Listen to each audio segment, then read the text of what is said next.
Hello and welcome to the Radiant Mission podcast. My name is Rebecca Twomey. I'm here with my amazing co-host and sister, Rachel Smith, and we have a very special guest. We welcomed her last week on episode 18, and her name is Paula Carper. She is just a fantastic resource. She's an amazing woman of God, a registered dietitian and women's hormone specialist. And we had such a great conversation with her that we decided to split her episode into two.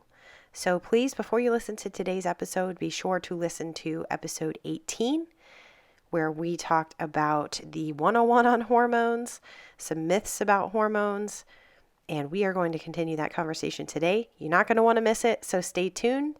And here we go. We're going to jump right into it.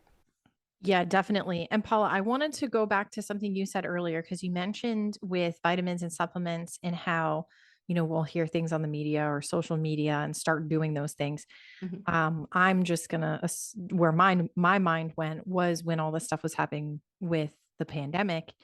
And it's like, take zinc and take vitamin C and take vitamin D. And then everybody's just taking all these supplements that they don't know if they're even doing anything or if they're taking them in the right ways, because some vitamins or minerals, you need other vitamins or minerals, like you said, to counterbalance them out. And so I saw that a lot. And then something I saw a lot in these birth communities that I was a part of was high dose vitamin C. And there's actually groups for like high dosing vitamin C. And what can be dangerous about this is not sharing what you're sharing today, which is you need to understand, do you need this? And then how are you consuming it? What is it that you're consuming? What is the quantity of this? And so many people would be like, okay, well, what are you taking and how much? Like, just go get vitamin C. Yeah. Well, where are you getting this vitamin C from? What is it made out of? Is it made in a lab? Are you having, oranges? What is going on here? So I really resonated with what you said. And it's a great point. Ascorbic acid is what most people are taking when they're taking high dose vitamin C, but it is not. Vitamin C is a complex. Vitamin C is more than just ascorbic acid. And so when we talk about natural forms or whole food forms of supplements, I'm definitely a big advocate for that. And I advocate for whole food vitamin C. And I think that there are therapeutic ways or therapeutic places for high dose vitamin C, ascorbic acid that might be useful in some therapeutic processes. I know my husband has done vitamin C flushes because he has some health issues that we've been addressing. And I don't see anything short term necessarily wrong with that as a therapeutic. But in terms of like generally taking vitamins because you think that this is going to help your health in general, if you don't have specific health conditions, or even if you do, without knowing, we have so much more information and we can be really smart about how we're supporting our bodies with the nutrigenomic information that we can get from testing our genetics. And even from, again, finding a health professional to work with to investigate further so that we can really understand what's specifically going on in our own bodies. And that's something that I think the diet culture, the industry, health and fitness industry itself has kind of really pushed a lot of agendas that are like everybody one size fits all kind of thing.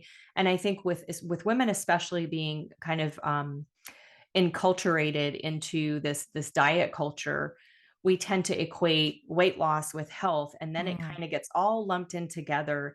And then we think if we take vitamins and we do this and we do that, all of that stuff equals health.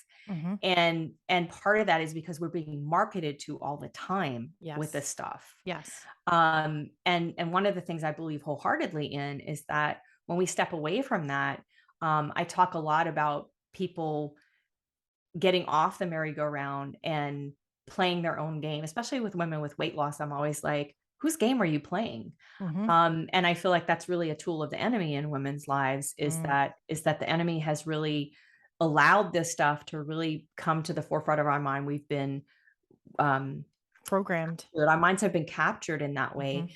And then we find ourselves on this merry-go-round of like, trying to lose weight all the time, thinking that that's going to give us health or it's going to give us happiness or whatever it is, the physique we want. But the reality is that we are playing someone else's game. And when we step back away from that and we say, what can I do? What am I doing? What's happening with my body? Let me get in tune with my body.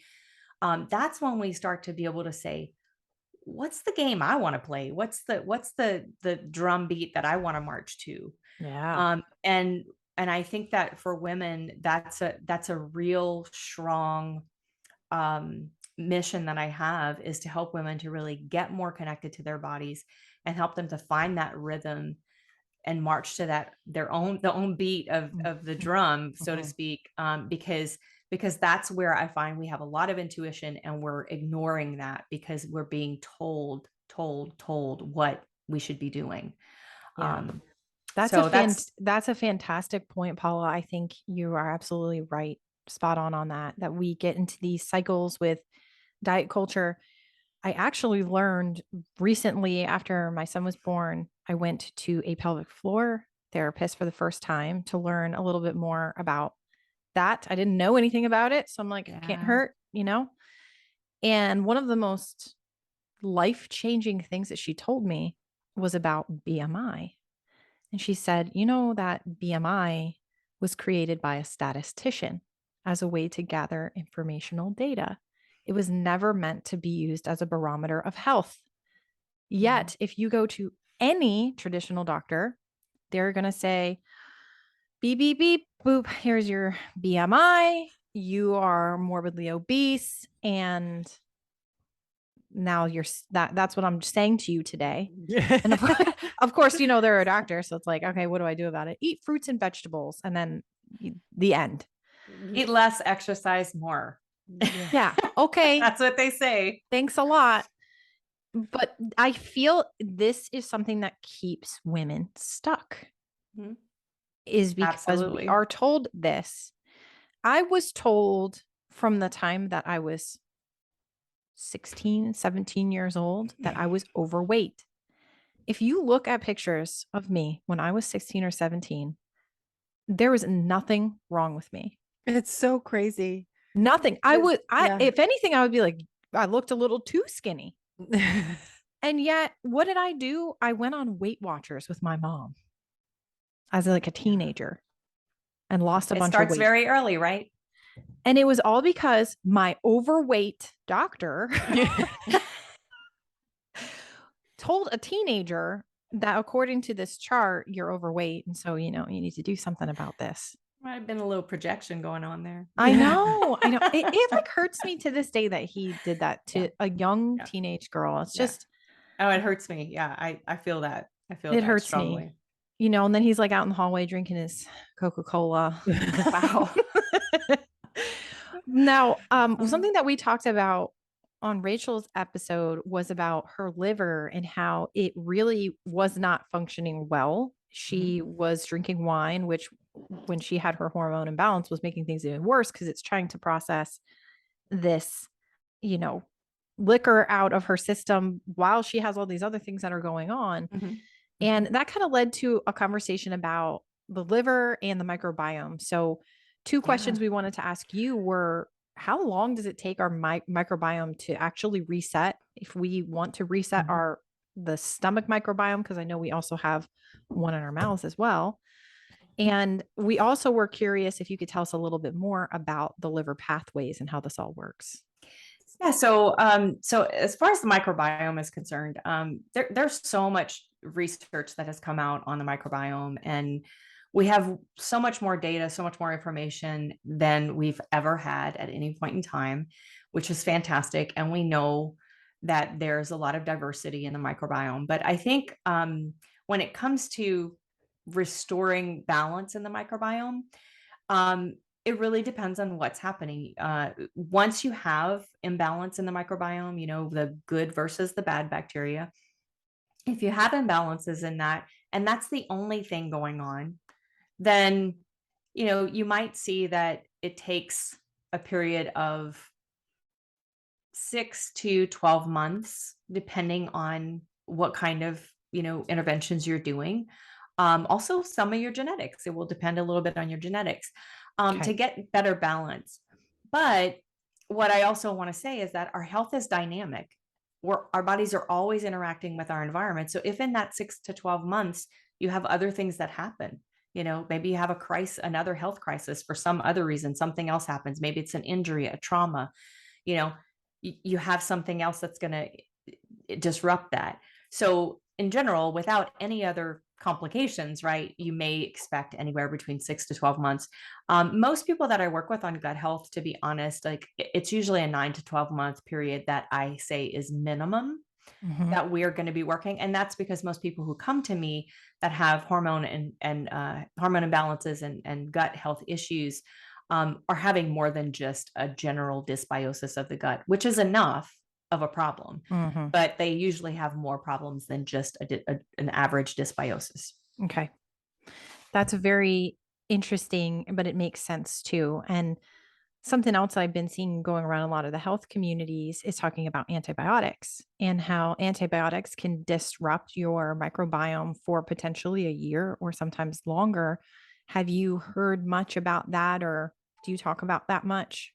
So I think a lot of that, again, depends on your overall environment, your diet, your sleep. We're finding out more about sleep impacting the microbiome.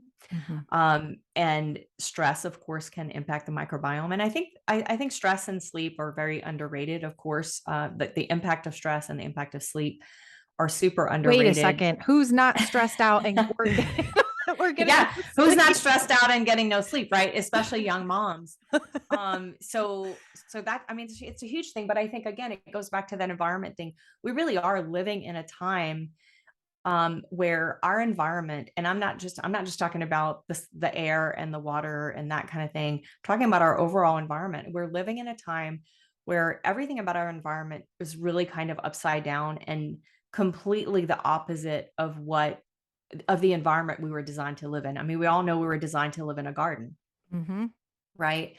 So there's that picture of like the extremes that things have gone to, and how our bodies interact with that is really going to impact our overall health. So stress is happening all the time in the body in different ways. This physical stress, it could be, from lack of sleep, or it could be from mental and emotional things that are going on, circumstances in your life. It could be from illnesses, chronic illnesses or chronic conditions. It could be from traumas. Of course, that's a big one. So there's a lot of ways which we kind of stay in these stress responses, but stress is really the cause of about 95% of doctor visits, and that's based on research. So if we think about that, then when we look at all the chronic health conditions we have in the United States, we have to think that maybe stress, chronic stress particularly, is contributing to a lot of that. So we have to find ways to not only mitigate stress, but also to look at our lives and evaluate our lives and say, what can be changed? And sometimes big decisions have to be made. Oh, absolutely. I mean, we're so used to working in our small box cubicles for 8 hours a day, eating fast food because it's easy, or junk food, going home, watching TV for hours, falling asleep at 2 a.m. and doing it all again over and over and over. Exactly. And that's not how our bodies were meant to live. Absolutely. Yeah. And we're going to actually be talking about that with Carrie, who she did a total transformation of her health by literally going outside. Oh, exciting. Circadian training. Yes. I wanted to even mention that. I really did want to mention that. She is going to be talking about that. She just started going outside rising with the sun and going to sleep with the sun. It's crazy because I can't text her after like 7:30, she's asleep. That's awesome. But yeah, it's pretty incredible that's a major life change. Yeah, it is. I think the common theme I'm hearing, which I really love about, it's like a thread that's kind of tying through our little series here on nutrition that I mentioned last week, you're bringing up now, and I'm sure Carrie is going to reiterate, is how God made our bodies. Yes. That he made us to heal. And this world, we're currently in the fallen state until Yeshua returns and establishes his kingdom here. Mm-hmm. And so while we're in the fallen state and sin is running rampant, part of what that's affecting is our food, our lifestyles, which affects the stress, and our ability to be out in what he created that gives us the environment to thrive, like the sun. And Yeah. so it's like all of the keys are there. We just have to find them. And then our body, he designed it in a way to miraculously heal and thrive. Yeah.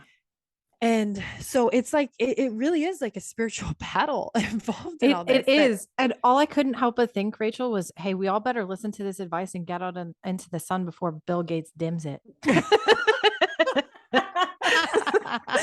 Then we're really out of luck.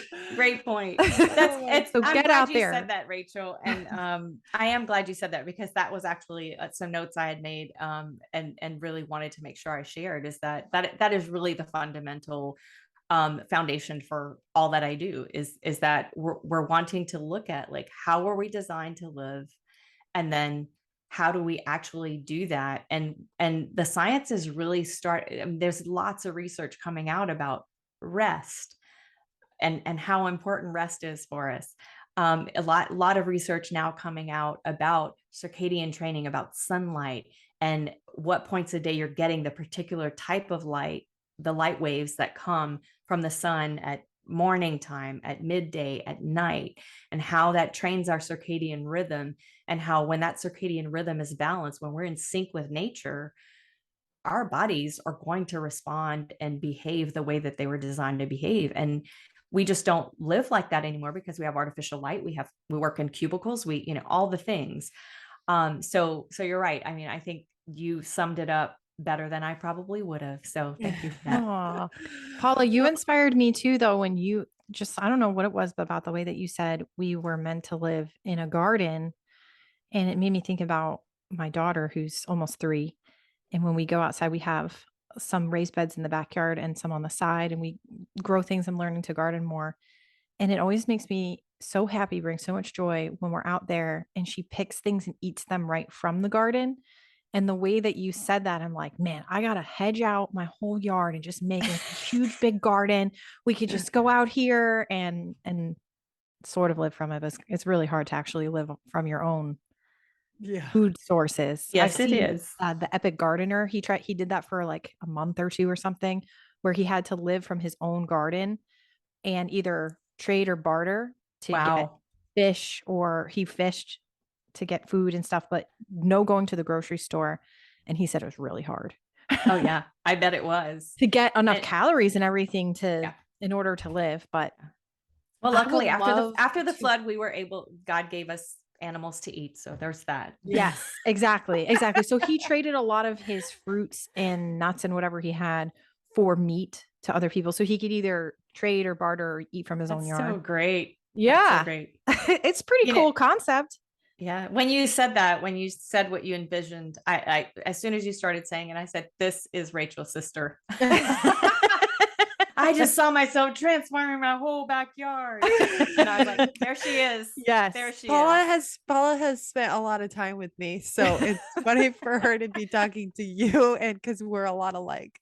Rachel and I definitely have a lot of carryover, Paula. If you came to my house, you would say, this looks like Rachel's house, because a lot of our decorations are the same. I actually have the exact same kitchen rug, dining room rug that Rachel does. Like, I'm pretty sure she probably has this one. Anytime that we visit Rachel, my husband always says, I feel like I'm at home. We're just that similar. Our taste definitely, but I don't have any chickens. So I don't know. But I think it's just because I'm not in that stage of maybe she got that gene from your mom. Yes. Yeah, she got the chicken gene. I think I have it. It hasn't been cracked open yet. That's it. It hasn't been activated.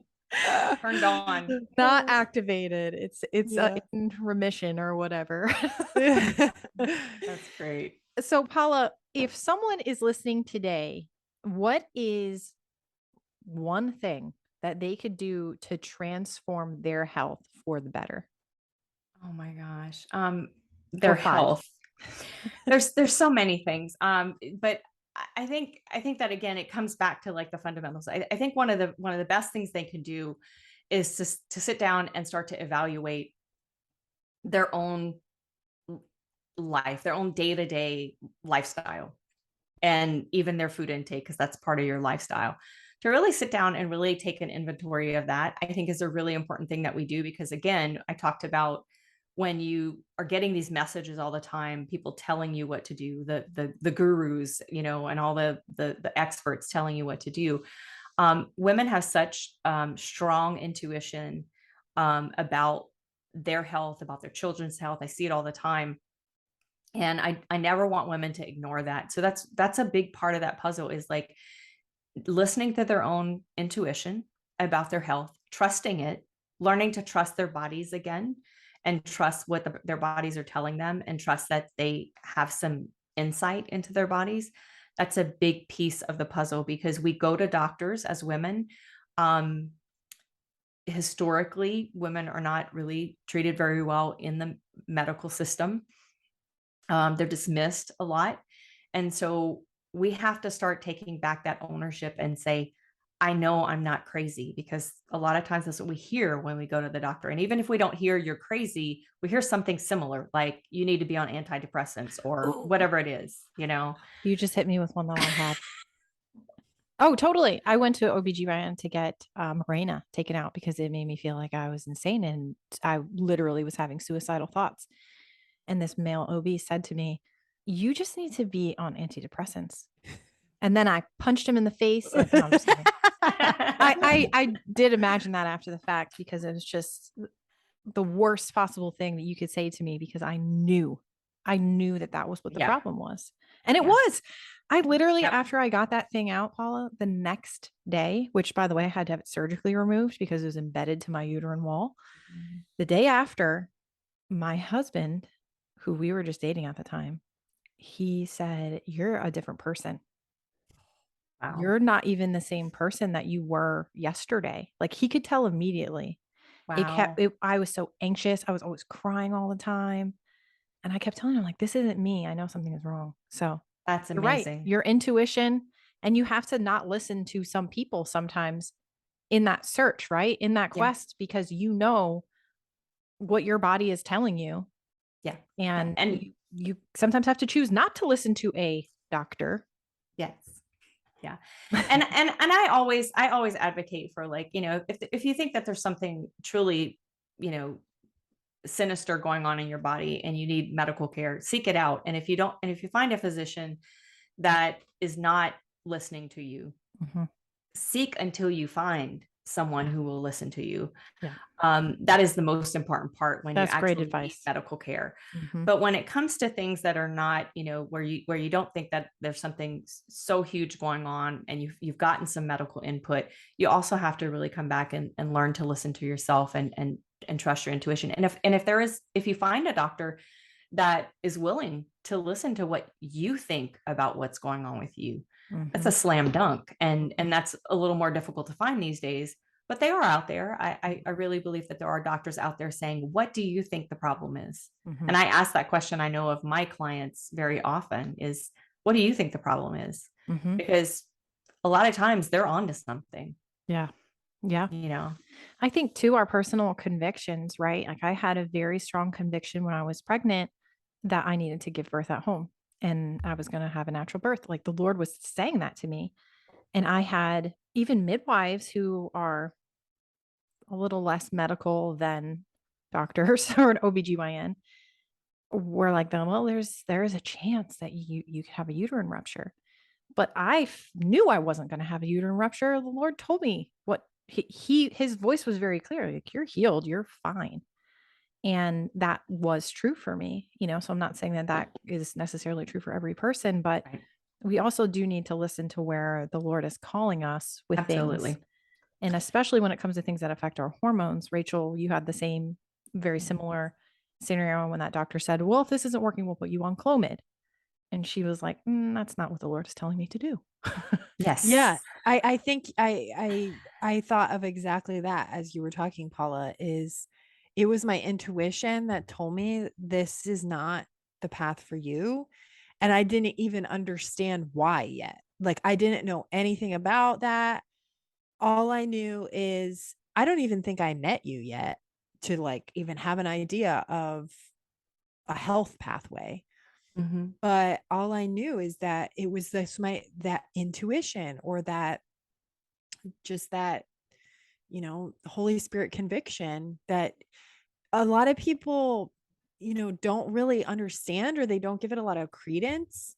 But especially as believers, that is there for a reason. Mhm. So I just love that as advice of Yeah. to trust ourselves and to trust the Lord Yeah. before putting our faith in another person. Yeah. And speaking of the Lord, I'm very curious, Paula, about your personal journey to better health and to what you do to help other women. What did that teach you about the Lord, about Yahweh? That's a good question. So I think that as a practitioner, there tends to be, this education, this background you get, and you know, um, once you start learning about natural methods to help you support your body, you kind of get a little bit excited about the fact that you can really help people. And when you start learning about it for your own self, it gets really exciting. But there can also be a lot of anxiety that's created around that, because then you kind of feel like you have to get it right, that you have to get it perfect, that if you don't do it perfectly, it's not going to work. And then you have to get to the state where you start to feel like everything has to be perfect. You have to do all the things. Um, and there's a lot of information out there about all the different ways you can support your health. And so for me in my journey, I got really, really anxious at one point because I was just trying to do all the things perfectly. And there came a point where I just realized that I had to make a decision about the fact that I was going to do what I could, and that driving myself crazy and making myself anxious was actually not good for my health. Like thinking that I had to do everything perfectly and and stressing out to make all the things happen, when sometimes I could have just like relaxed and said, you know what, I can't make this happen today. So things aren't going to be perfect. The protocols aren't going to be perfect or whatever. And just relaxing and realizing that like God is in control of our healing. We can be good stewards of our health and take control of our environments and create environments that support our health. We can eat well, we can live in ways that please God, we can have relationships that are edifying and supportive. We can do all those things, but ultimately healing is in God's hands. And even as a practitioner, this has really helped me, because as I work with people, I'm doing the best I can for people. I'm doing what I know to do. I'm doing my due diligence in preparing and learning and all the things. But I have zero attachment to, guaranteeing outcomes of like, this is how it's going to go for you exactly. And it's always going to work out this way. And I'm the one who's doing this. I'm the one who's healing you. I don't have any qualms about saying, I don't heal you. Your body has the innate wisdom to do that because it was designed that way. These things were put into place. But that ultimately God is the one who determines all of that stuff. Absolutely. And that is liberating, completely liberating. Amen. And we know he's a miracle worker, right? And sometimes A way maker. miracle worker, promise keeper. Promise keeper. We've done this before. That's funny. Referencing this song. We I can't help gotcha. it. But yeah, he sometimes, he'll put us on these paths, but at the end of the day, I'm sure you've also seen miracle situations happen. We see that happen from time to time, where something that is unexplained. Actually, we had an episode about this a couple episodes ago. I don't know if you saw that, Paula. One of our friends Oh, not yet. was pregnant and didn't know she was pregnant until she went into labor after 8 or 10 years of infertility. And so perhaps It was her a body, real miracle. the Lord Love healed her that. body in that time, obviously. She had PCOS. And the doctor told her she would never get pregnant without medical intervention. And she tried, and the medical way, didn't get pregnant, stopped doing it, just trusted in the Lord, and then got pregnant without even knowing it, That's amazing. so it really is one of those examples of like a miracle of our body has the wisdom to heal because God created us that way. Yeah. So, and like, sharing my story of being able to get pregnant again after years of secondary infertility, it's the same way. Like the Lord had a different path for me. Yeah. But that's what I learned is that, and I said this before, our body is the miracle He created. The fact that we all exist is a miracle. Like this child inside of me is a miracle, and Yeah. so am I. And so it's amazing how God has pre-designed things and that He is continuing to move. And He wants that healing for all of us. He wants us to have life and to have it abundantly. Absolutely. Absolutely. Amen. Hey, Paula, Yes. what do you want our listeners to hear from you last? I mean, is there a lesson that maybe you've learned or something that you want to impart on those as we wrap up today? Oh gosh. I don't know. That last one was pretty good. I really like that idea. Gosh, and we talked about, intuition. We talked about, I think the biggest thing that I see just because of diet culture, women focusing on diet, probably more so than exercise, and whether it's like to build health or lose weight, or lose weight to build health. I think it's the other way around. I think that we build health, and that's when we lose weight many times, because weight is a symptom. So if you're struggling with weight issues, like know that your hormone imbalances are going to influence weight. And I know that's a big symptom for people that they really want to deal with a lot of times.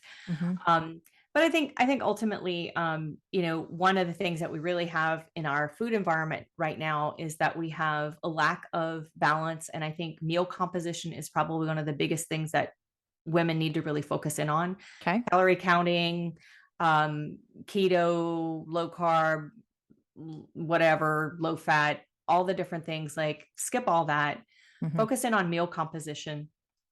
Okay. Because what we're seeing more than anything that is imbalancing circadian rhythms, that is causing metabolic and hormone issues, and it's fundamental to all of those things, and I see it all the time, is blood sugar imbalance.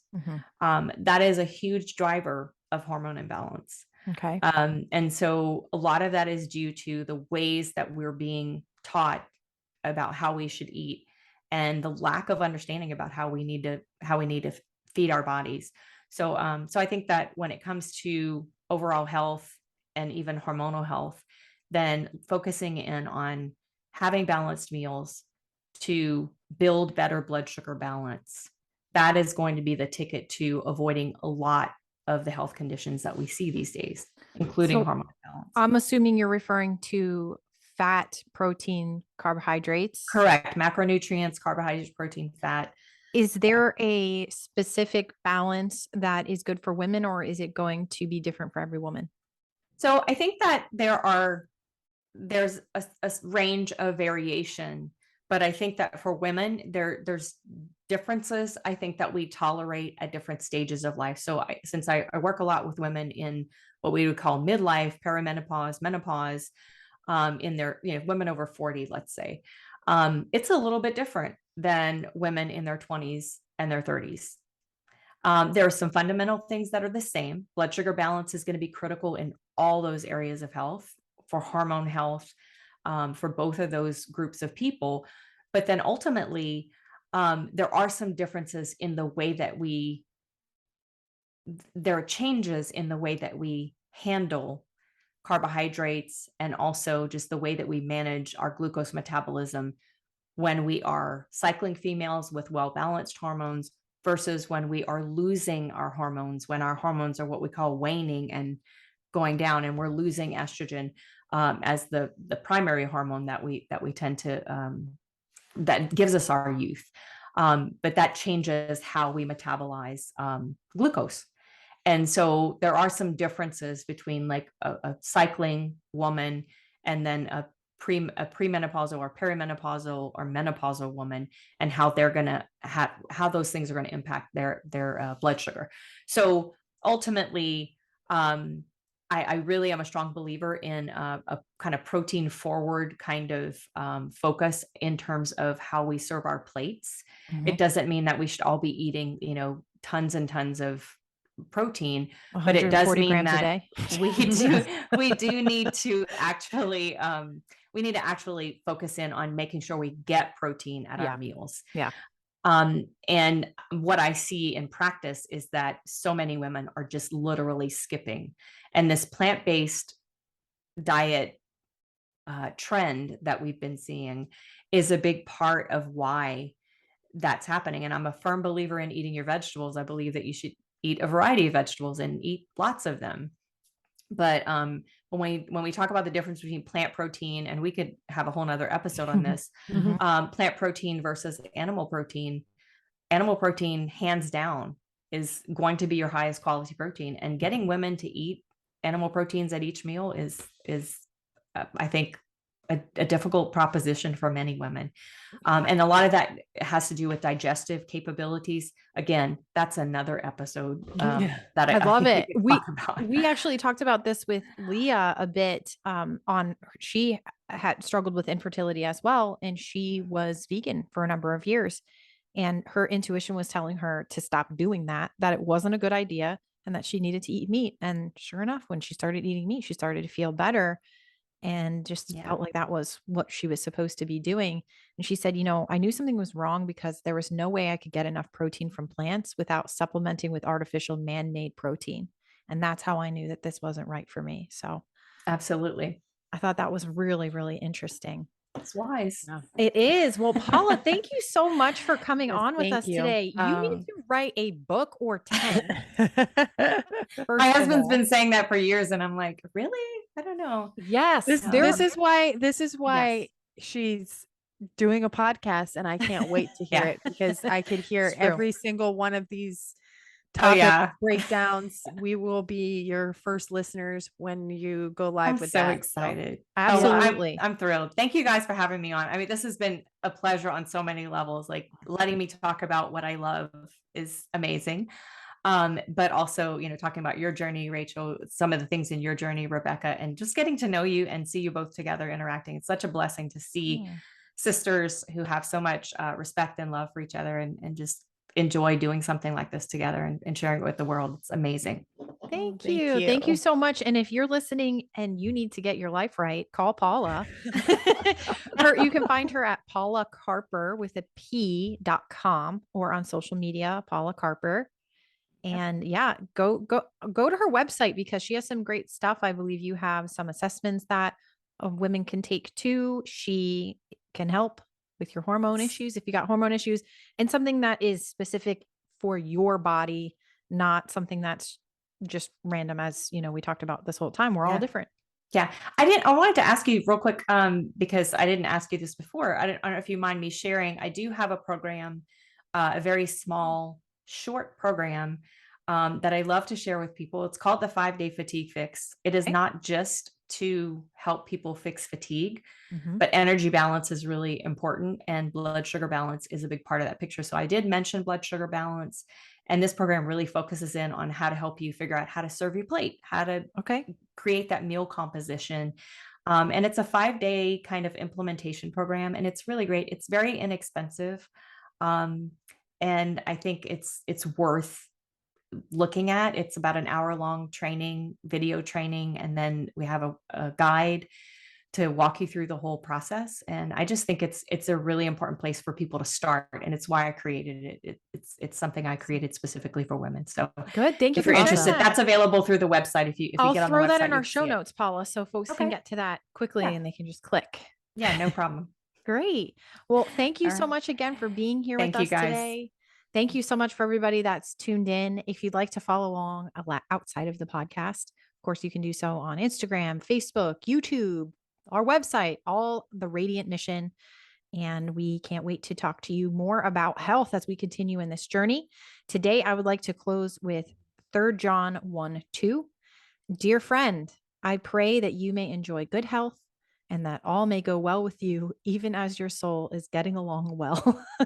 Thought that was a cute little wish for those today listening in. And we are wishing you a radiant week. We'll see you next time. Bye, guys. Bye.